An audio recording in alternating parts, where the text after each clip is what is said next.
Hello everyone, welcome to my channel topical learners. I am Manisha Sai. आज हम अपने इस वीडियो में क्लास 7th के हिंदी का चैप्टर नंबर 2 फूल और कांटे पढ़ेंगे। इस चैप्टर को समझने के लिए आपको इस वीडियो को अंत तक देखना होगा। तो आइए इस चैप्टर को पढ़ते हैं और समझते हैं। सबसे पहले हम लोग इसके जो कवि हैं उनके बारे में थोड़ा देख लेते हैं कि उनका परिचय क्या है और वो इस कविता के माध्यम से वो क्या कहना चाहते हैं।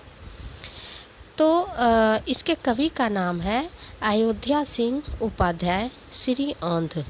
ठीक है, यहाँ देखिए ये लिख रहा है इनके कवि का नाम है अयोध्या सिंह उपाध्याय हरि औंध। अब इनका परिचय है। इनका जन्म इनका जन्म कब हुआ? 1865 में। ठीक है, और आजमगढ़ में हुआ। आजमगढ़ का उत्तर प्रदेश में है। इनकी मृत्यु कहाँ हुई? इनकी मृत्यु हुई 1947।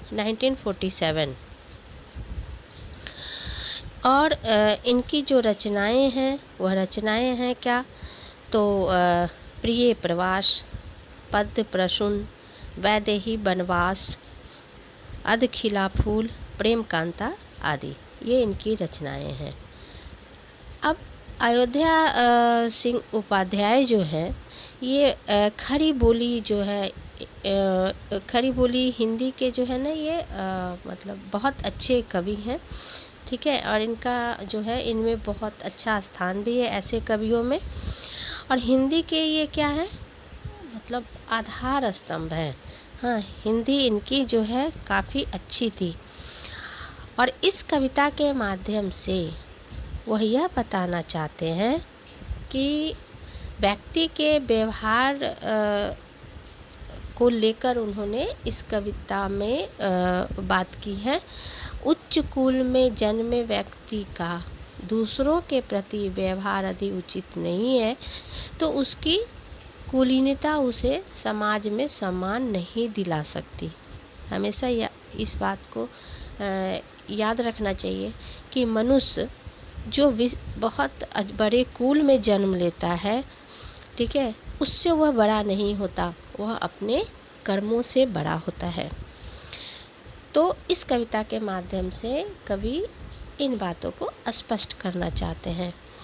तो अब हम लोग सब कविता के जो भावार्थ हैं वह हम लोग 1 by 1 करके देखेंगे। ठीक है, कविता का जो पहला पैरा है वह है जन्म लेते जगह में एक ही पौधा उन्हें है पालता, रात में उन पर चमकता चांद भी एक ही सी चांदनी डालता। ठीक है, मतलब कि है जन्म लेते जगह में एक ही पौधा उन्हें है पालता। फूल और कांटे एक ही स्थान पे जन्म लेते हैं, एक ही पौधे पर वे दोनों पलते हैं। आपने देखा होगा ना कि कोई जो फूल है, कोई फूल और कांटे वो एक ही पौधे में क्या होता है, लगे होते हैं और पलते रहते हैं, जैसे गुलाब का पौधा। ठीक है, रात में उन पर चमकता चांद भी एक ही सी चांदनी है डालता। रात्रि के समय जब आकाश में चांद अपने शीतल चांदनी फैलाता है तब फूल और कांटे दोनों को समान रूप से वह चांदनी मिलती है। ऐसा नहीं है कि कांटे को कम मिलेगा, फूल को ज़्यादा मिलेगा, दोनों को समान रूप से वह चांदनी मिलती है। ठीक है, अब आते हैं नेक्स्ट पैरा पे। मेह उन पर बरसता एक सी उन पर हवाएं है बही, पर सदा ही यह दिखाता है हमें ढंग उनके एक से होते नहीं। जब बादल पृथ्वी पर जल बरसाते हैं तो दोनों पर समान रूप से बरसाते हैं।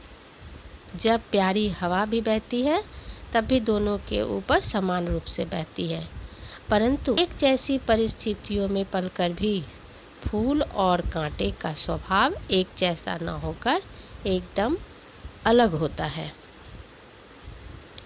नेक्स्ट पैरा जो है,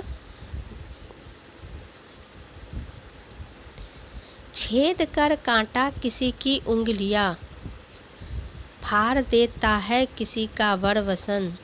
प्यार डूबी तितलियों के पर कतर, भौर का है वेध देता श्याम तन।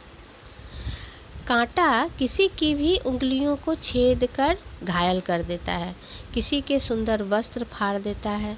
जब फूलों पर आकर्षित होकर सुंदर तितलियां प्यार से फूलों के पास आती हैं तो कांटा उनके पंखों को काट देता है, और जो भौरे होते हैं, हाँ, भौरे के शरीर को भी छेद देता है।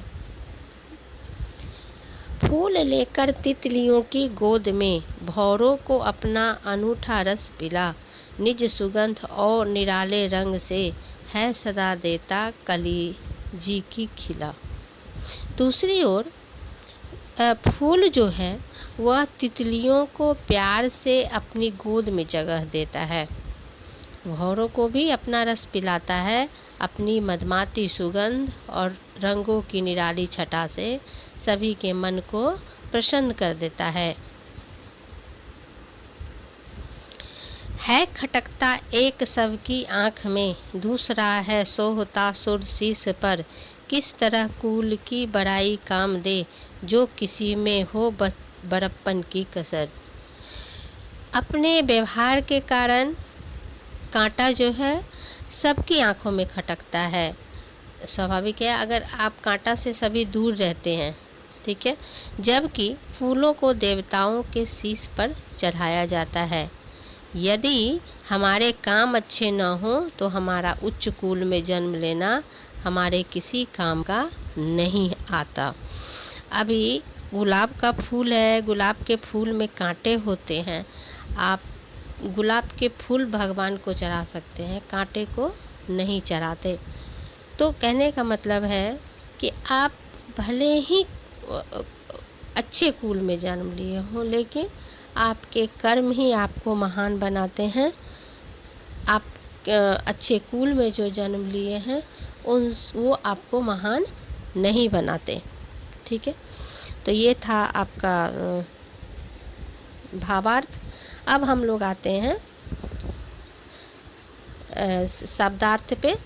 तो देखिए, इसमें कुछ ऐसे वर्ड आए हैं, कुछ मुहावरे आए हैं, वो आपको मैं बता रही हूँ। मेह मतलब होता है बादल। वर मतलब होता है श्रेष्ठ या सुंदर। वसन मतलब होता है वस्त्र। वेद मतलब होता है छेदना। भौर मतलब होता है भंवरा। जी मतलब होता है मन। सोहना मतलब होता है शोभा देना। शीश मतलब होता है सिर। और इसमें कुछ एक दो वर्ड और भी हैं जो आपको इसमें आपके बुक में नहीं है, जो आपको मैं बता रही हूँ, ठीक है। देखिए, श्याम एक वर्ड आया है, श्याम मतलब क्या होता है? श्याम मतलब होता है काला, ठीक है। श्याम मतलब क्या होता है? काला। फिर उसके बाद है मतलब सुर मतलब हो देवता, ठीक है। सुर मतलब देवता। फिर बड़प्पन मतलब होता है बड़ाई, ठीक है। आप किसी की बड़ाई करते हैं तो वो होता है बड़प्पन, ठीक है। तो ये कुछ वर्ड थे जो आपको इस बुक नहीं है, वो मैं आपको इस पे लिख दी हूँ, आप चाहो तो नोट कर सकते हैं। मुहावरा, इसमें एक मुहावरा आया है, जी की कली खिलना। जी की कली खिलना मतलब क्या होता है? मतलब होता है खुश होना, ठीक है। देखिए, अब इसमें आपको कुछ क्वेश्चन पूछे जा सकते हैं। क्वेश्चन के लिए मैं अलग से वीडियो नहीं बना रही हूँ, इसी में मैं आपको बता दे रही हूँ कि क्या क्या क्वेश्चन आ सकते हैं, ठीक है। इसमें आपको आज आ सकता है कि रिक्त स्थानों की पूर्ति करें, जैसे पोएम लिखा होगा और उसमें आपको रिक्त स्थान भरना रहेगा, तो उसके लिए आपको पोएम याद करना पड़ेगा।